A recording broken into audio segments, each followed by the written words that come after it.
नाज़रीन नौशर फिरोज़ मां अवांखे अपडेट कंदा हलूं। रिपोर्ट करे रहिया रिज़वान अली जुमाणी। सिंध यूनाइटेड पार्टी के सरबराह सैयद ज़ैन शाह पारां मोरो में ऐलानियल मार्च कामयाब करार थी वई।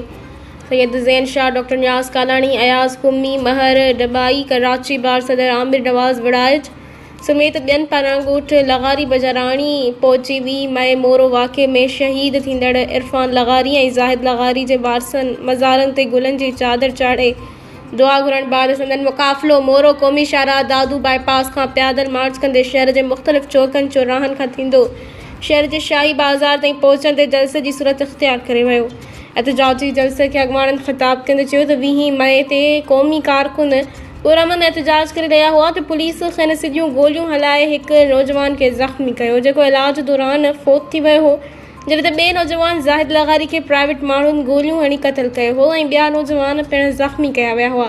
हुकूमत तरफ़ां वाक़े जो केस संदन वालदेन जी मुद्दत में दाख़िल करण बजाए सरकार जी फ़रियाद ते दाख़िल कया विया हुआ, जंहिंमें मोरो जे आम शहरी समेत मुख़्तलिफ़ सियासी तोड़े क़ौम परस्त जमातुनि जे कारकुननि खे गिरफ़्तार करे संदन घर कारोबार दुकान तबाह कया विया आहिनि, जॾहिं त केतिरा ई माण्हू जेलुनि अंदरि सख़्त तशद्दुद ऐं टॉर्चर जो निशानो बणियल आहिनि।